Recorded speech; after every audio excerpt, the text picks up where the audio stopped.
Olá, bem-vindos ao Cinemark. O programa de hoje é sobre um dos grandes nomes do cinema mexicano, em particular, mas também do cinema mundial, Alfonso Cuarón.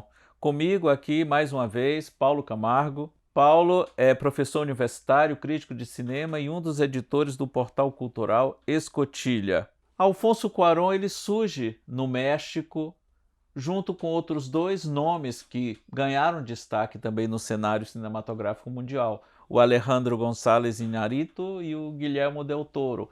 Tanto é que os três até chegaram a montar uma empresa, né, para financiar trabalhos, descobrir novos diretores. Como é que você vê essa trinca mexicana? Los Três Amigos, Los né? Tres Amigos. Eu acho que é muito interessante o surgimento desses diretores que são cineastas que, ao mesmo tempo, são muito ligados às tradições do cinema mexicano. Eles têm um olhar bastante evidente para o cinema internacional, sobretudo o hollywoodiano, né? Até pela proximidade, né? Pela proximidade e pela zona de influência. Eu acho que todos eles, inevitavelmente, iriam trabalhar no cinema hollywoodiano e têm na sua formação traços do cinema hollywoodiano. Porém, capazes de produzir filmes muito mexicanos, com um olhar muito atento para a realidade mexicana, né? E o Alfonso Cuarón, desde muito jovem, menino ainda, se encantou com o cinema, pensou em fazer cinema. A região onde ele cresceu, o bairro Roma, ali na cidade do México, a casa dele ficava muito próxima dos estúdios Churubusco, e aquela proximidade com a produção de cinema, ele sempre via aquela movimentação. Quando ele estava saindo da adolescência e resolveu estudar mais seriamente, ele estudou cinema no Centro Universitário de Estudos Cinematográficos e, como todo bom aspirante, começou fazendo curtas, né? E é uma produção extremamente robusta, né? Ao longo da história do cinema, o cinema mexicano sempre produziu e teve os seus filmes distribuídos no mundo todo. O cinema mexicano fez muito sucesso no Brasil, então é inevitável que ele olhasse para esse cinema como algo a ser desejado, né? Pela proximidade até geográfica, né? Ali do lado da casa dele. E em meados da década de 1980, ele realiza o primeiro curta-metragem dele. E aí eu lembrei agora daquilo que você falou, da proximidade com o cinema hollywoodiano, a proximidade de Hollywood, essa influência. O primeiro filme dele é falado em inglês, tem o título em inglês, Vengeance is Mine, né? A vingança é minha. E é justamente na produção desse curta-metragem que ele conhece o Emmanuel Lubezki, diretor de fotografia de quase todos os filmes dele, um excepcional diretor de fotografia, ficam muito amigos até hoje. Só que esse filme meio que foi a estreia dele como diretor e foi meio que uma rasteira na carreira dele, porque ele passa a ser menosprezado, rejeitado pelo pessoal da escola onde ele estudou por ter feito um filme falado em inglês. Colonizado, né? Colonizado, né? Colonizado. A gente tem que pensar que um jovem da classe média alta, como o Cuarón, na Cidade do México, é inevitável que ele tivesse essa influência norte-americana, assim como toda a América Latina também tem, mas ele é ali do lado, né? Só que provavelmente numa escola de cinema, você fazer o seu primeiro filme falado em inglês, eu acho que em qualquer país da América Latina Não ia pegar bem. não ia pegar muito bem. Iam achar esse rapaz um pouco colonizado também, né? E isso fez com que ele abandonasse temporariamente o desejo de ser cineasta.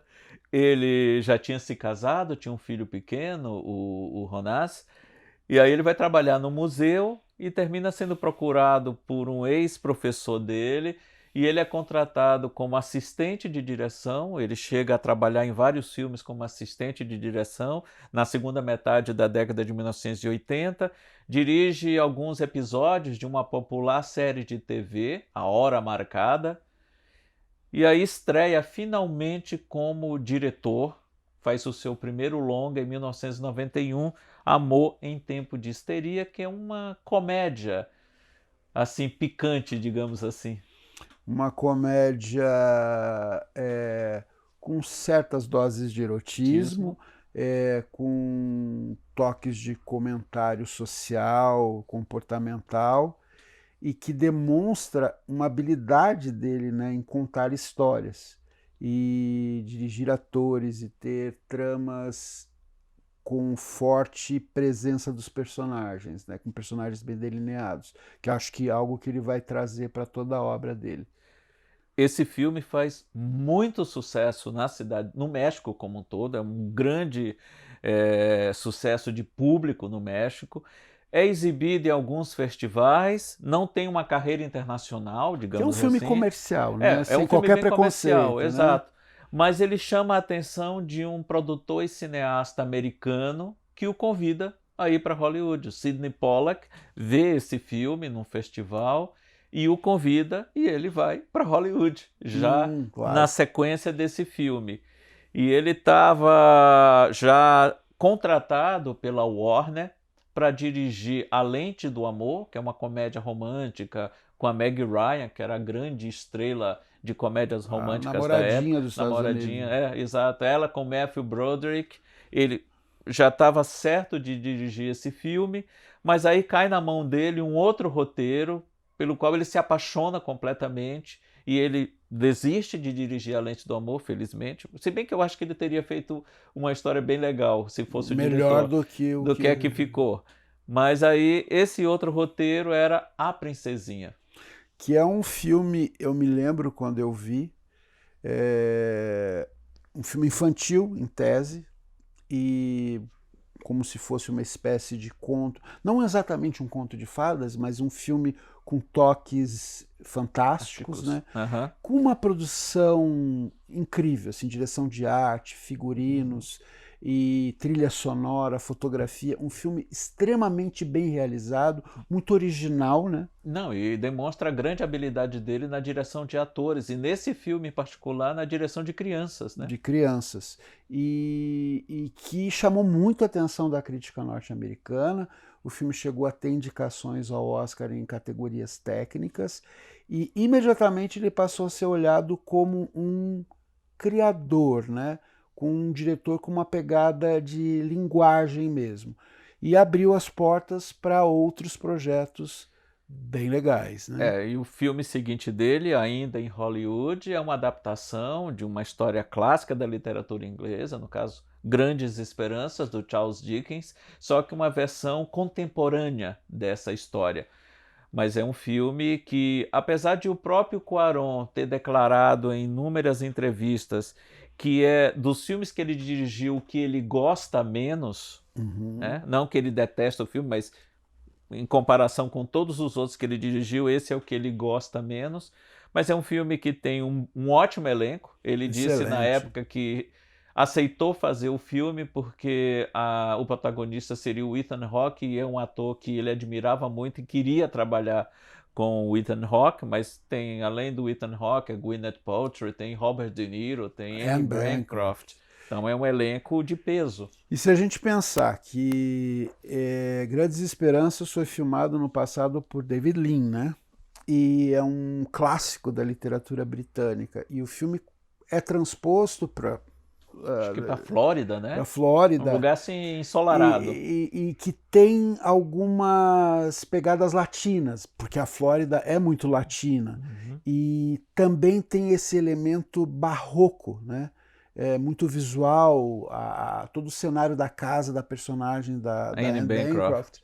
Eu enxergo no filme muito já do cinema do Cuarón, apesar de ser um projeto de estúdio, com um grande elenco hollywoodiano. Diretor contratado, né? Não é um processo criativo dele. É uma trilha sonora super legal, tem Radiohead. Eu acho que é um filme... Ele pode não gostar muito, mas é um filme do qual ele não deve se envergonhar, não. Eu gosto bastante. Não, mas eu entendo o que ele quis dizer. Ele não disse que detesta o filme, mas de todos os filmes que ele dirigiu, é o que ele gosta menos. Sem dúvida. Então, é até compreensível, mas eu queria que todos os filmes ruins fossem como Grandes Esperanças que ele dirigiu. Isso.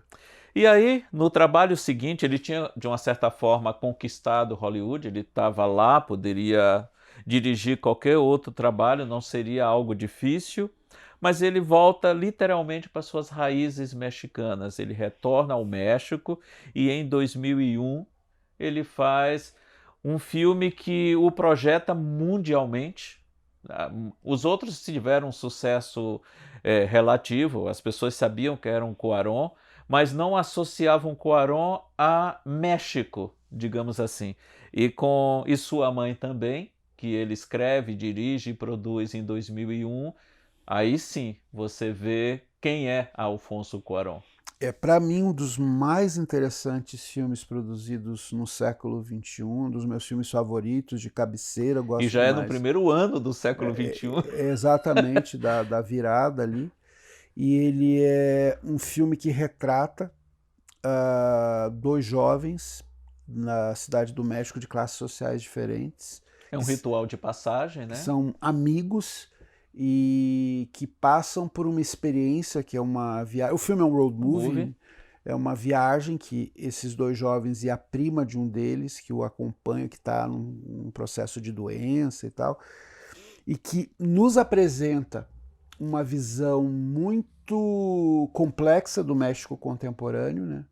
Que é um México muito desenvolvido, muito industrializado, muito moderno e, ao mesmo tempo, um México profundo, pobre. Com essas grandes diferenças sociais que são bem acentuadas no filme.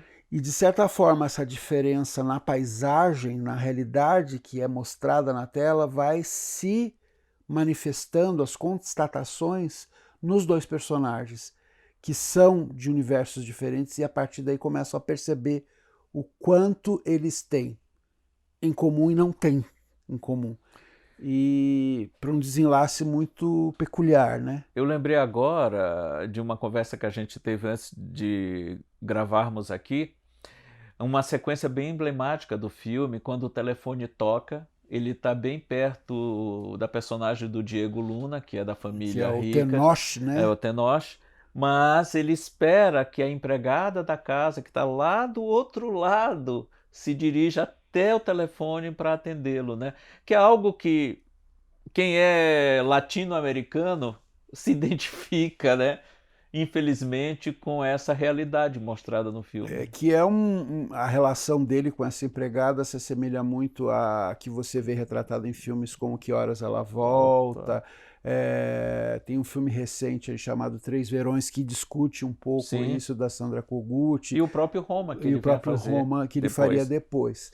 Que é essa discussão das micro-realidades domésticas, né? E que, de certa maneira, esse microcosmos da casa pode ser amplificado para todo o país, né?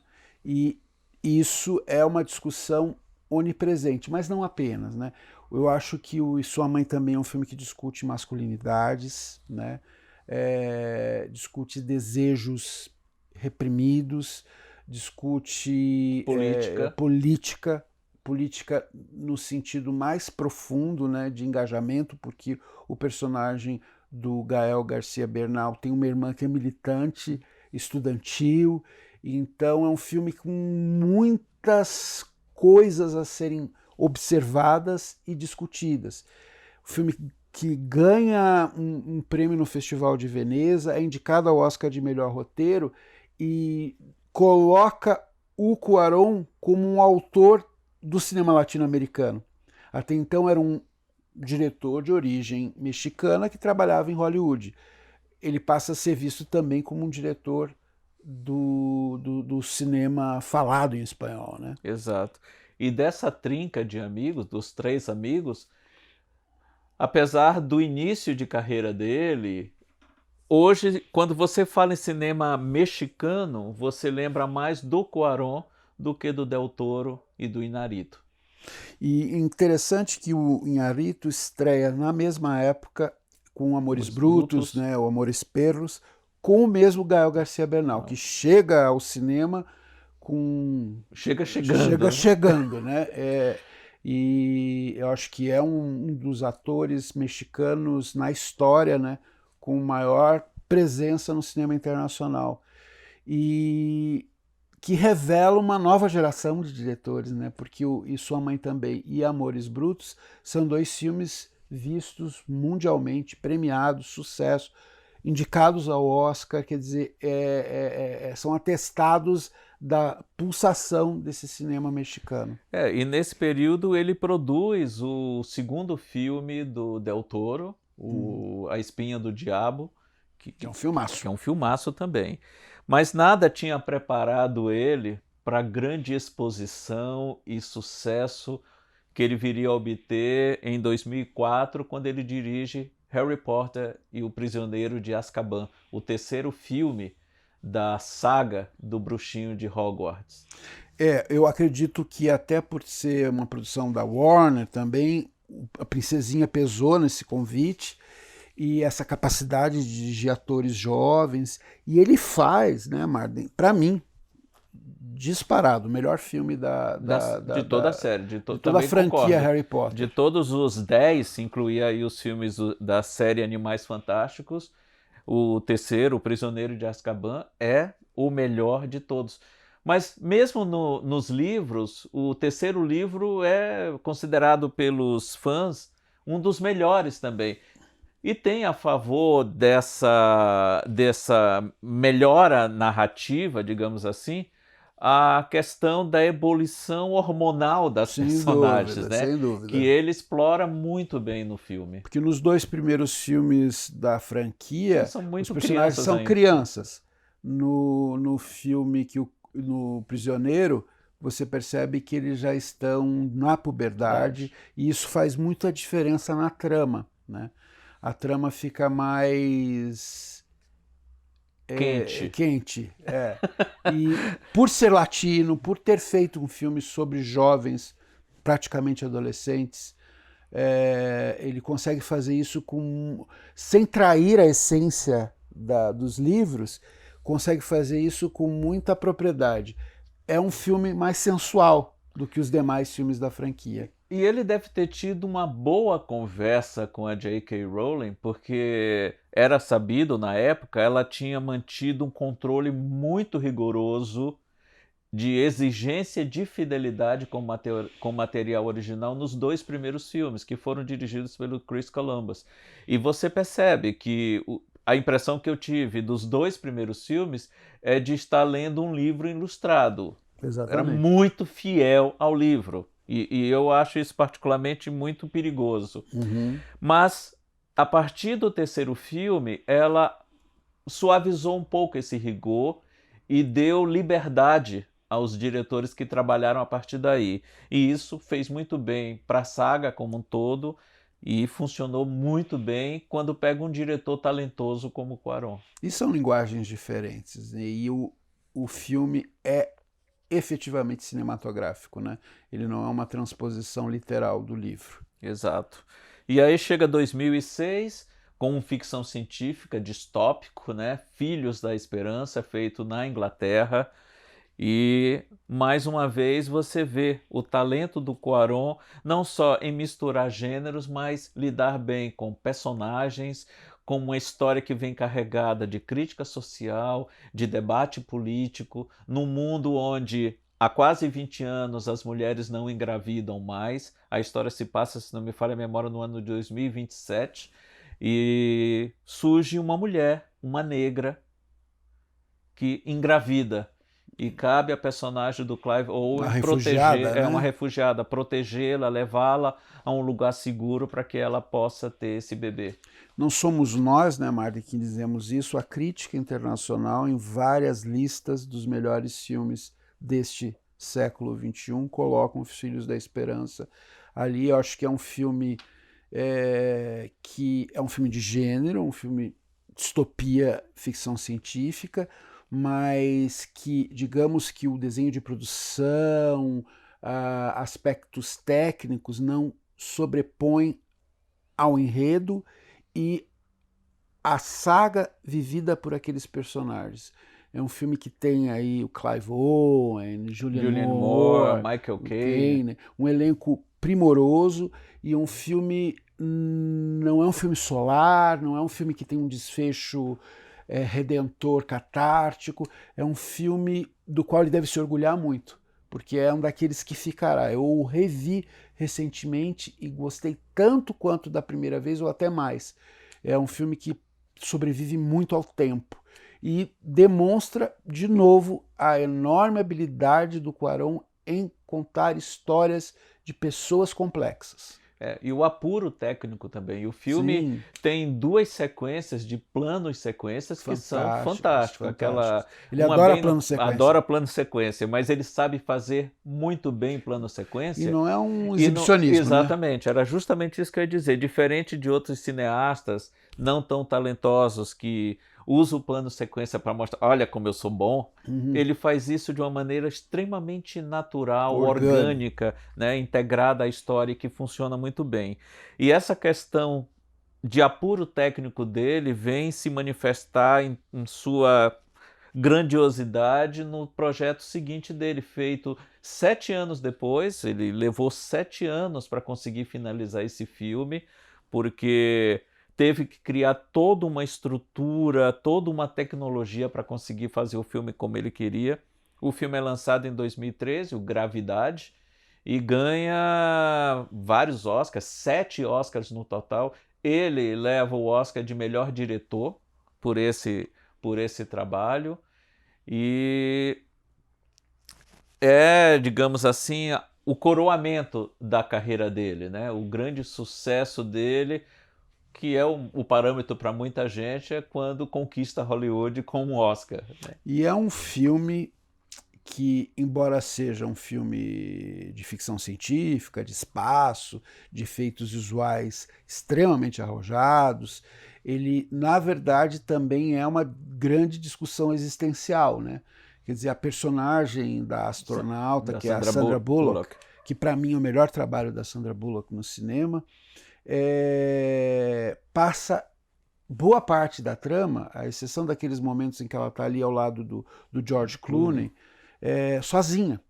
E esse grande dilema dela, né? O que ela tinha vivenciado no passado, o que ela está vivenciando naquele momento, a questão da sobrevivência, demonstra justamente essa maturidade dele lidar com essas duas frentes, que é fazer um filme visualmente impactante, hipnótico, do qual você não consegue tirar os olhos, mas que está dizendo alguma coisa mais profunda, né? E talvez por conta disso que ele tenha sido tão reconhecido, né? É um filme que, no meu entender, eu sei que você concorda comigo, deveria ter ganho o Oscar de melhor filme também. Eu gosto de 12 Anos de Escravidão, mas eu acho que é um filme que envelheceu não muito bem, né? E olha que é relativamente recente, né? Filme mesmo assim. Importante, pertinente, muito bem realizado, mas não é um filme de invenção, né? E enquanto que o Gravidade, dentro do que ele se propõe e do gênero ao qual ele pertence, é um filmaço. E aí a gente chega a 2018 com aquele que é seguramente o trabalho mais pessoal do Cuarón. Pessoal porque ele olha para a própria infância dele, e é um filme que ele pode assinar sem medo algum, um filme de Alfonso Cuarón, porque ele escreveu o roteiro, ele produziu o filme, ele dirigiu, ele fotografou e ele montou o filme. Ou seja, os principais aspectos técnicos do filme partiram dele. Ele não só acompanhou, ele literalmente estava à frente, meteu a mão mesmo na massa para dar ao filme o acabamento que ele tem. É um filme sobre ele, né?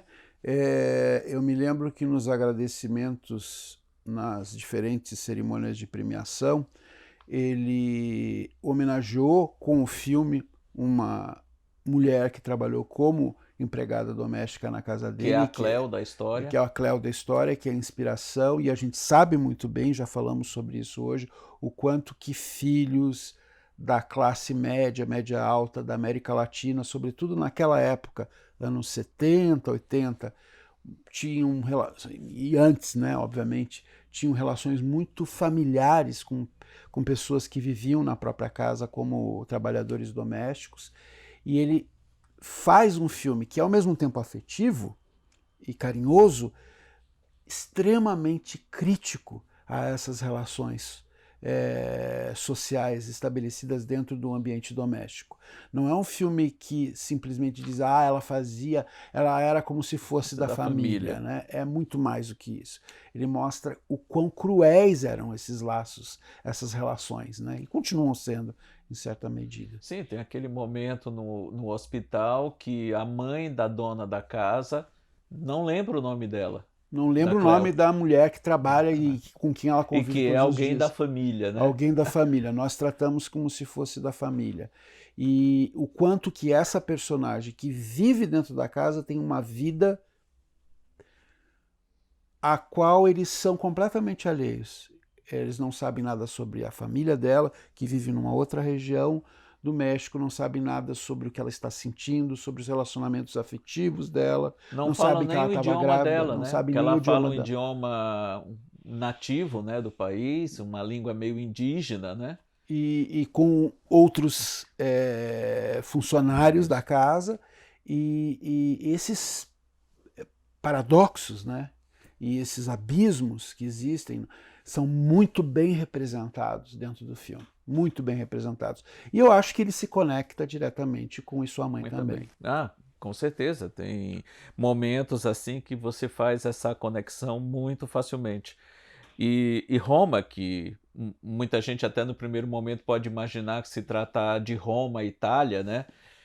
Talvez o único paralelo com Roma e Itália seja a pegada neorrealista, né, que o filme tem, né, indiscutivelmente. Não só por ser em preto e branco, mas tem todo um certo naturalismo. A própria atriz que faz a Cleo, aliás, nunca tinha feito nada antes, né, não era uma profissional ainda. E tem mais a questão de cenas em tempo real, né? Cenas em tempo real. Mas Roma, no caso, é o bairro da cidade do México onde ele cresceu, né? Que a gente...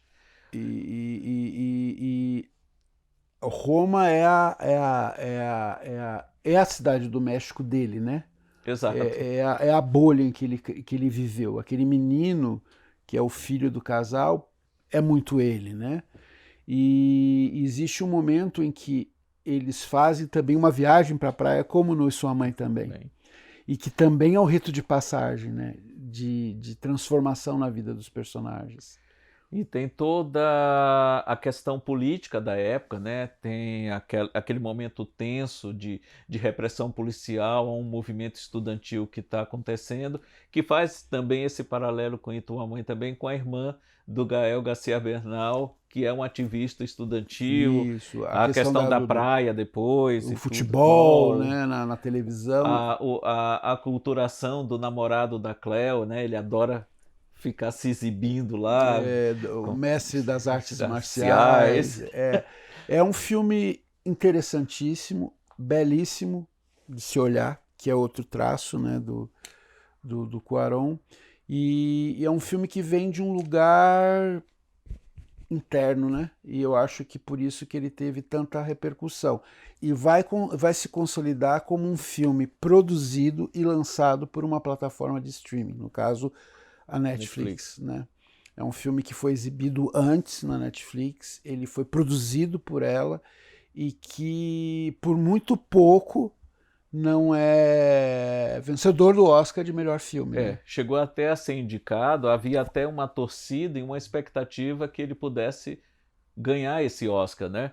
E o Cuarón, que havia ganho o primeiro Oscar como diretor pelo Gravidade em 2013, com Roma ele triplica a aposta, digamos assim, porque ele sai premiado com o Oscar de melhor filme internacional, ele recebe o segundo Oscar como diretor e ele também leva o Oscar de melhor fotografia, né? Isso. Diferente dos outros trabalhos dele, que teve a fotografia do Emmanuel Lubezki, aqui ele próprio fotografou o filme, né? Então ele sai daquela premiação com 3 estatuetas, somando a que ele já tinha de Gravidade, são 4 Oscars que ele tem hoje na prateleira. E ele perde o Oscar de melhor filme para Green Book, que é um filme que no Já meu entender, envelheceu. Ele já nasceu velho para é um começo de filme que conversa. discute relações raciais nos Estados Unidos de uma forma externa, né? Um olhar Branco. branco,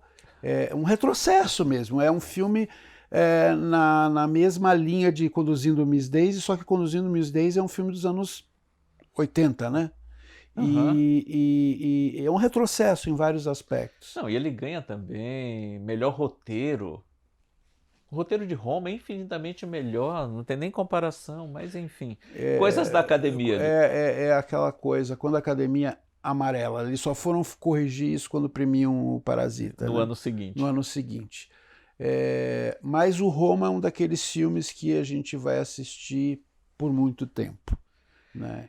E vai ser muito exemplar em vários aspectos, para se falar sobre o México e a América Latina, para se falar de cinema autoral, né? Para se falar sobre relações raciais, sociais, para falar sobre modos de produção cinematográfica, né? E exibição e distribuição. E é um filme também, Paulo, que isso você vê em toda a obra do Cuarón, mas eu acho que o exemplo melhor acabado está no Roma mesmo.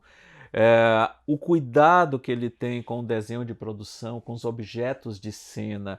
Você vê a questão do carro, a questão daquela garagem, a questão do puxadinho lá onde a Cleo dorme, aquela sala da casa com aquela estante de livros. Tudo, Aquele absolutamente tudo. terraço, Aquele né? terraço, tudo no filme contribui para a história, não está lá à toa e tem uma função dramática muito importante. E ele sabe trabalhar isso muito bem em todas as etapas da história que está sendo contada. Eu costumo dizer que nunca uma garagem teve tanto significado num filme. Até o cocô do cachorro. Exatamente. Aquela garagem tem uma simbologia toda ali de fluxo, né, de passagem. E é um belo Sem filme. contar o fetiche do carro em si. Sim, do carro, que é um fetiche compartilhado por toda a América, de uma maneira geral, mas pela América Latina como signo de status, né? De poder. De poder e Até o status. tamanho do carro é bem representativo disso. Exatamente. Sobretudo porque nós somos mais ou menos daquela geração, a gente sabe que quem era criança, adolescente dos anos 70, o legal era ter carrão, né? Carrão, Galaxy. As famosas banheiras, né? Banheiras. E Roma consolida tudo isso, a carreira de... Se eventualmente o Cuarón não dirigir mais nada, o Roma é um belíssimo testamento cinematográfico. Não só pelo resgate de elementos do neorrealismo. Um amigo nosso, o Antônio Cava, disse uma vez para mim que Roma é amor ao contrário. O filme tem muito amor também. O filme resgata elementos da cultura latino-americana como um todo, mas da cultura mexicana em particular. Ele consegue dialogar com nós assim da América Latina de uma maneira assim bem direta. E além de tudo isso, ele também, apesar de preservar, de destacar esses elementos que são bem mexicanos, e talvez por isso mesmo, ele consiga estabelecer um diálogo com o mundo todo. Muitas vezes se referem a essa geração de Iñárritu, de Guillermo del Toro e Cuarón como uma nova onda mexicana, nova onda do cinema mexicano, numa analogia com a Nouvelle Vague francesa, guardadas as devidas diferenças, que são muito grandes. Se essa analogia funcionar, para mim o Cuarón é o Truffaut, é o diretor dos afetos, dos personagens, das pessoas, né? E por isso eu gosto tanto dele.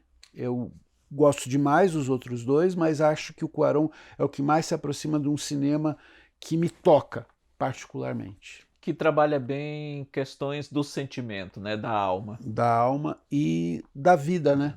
Da vida. Obrigado, Paulo, por mais essa participação e até o próximo Cinemarden.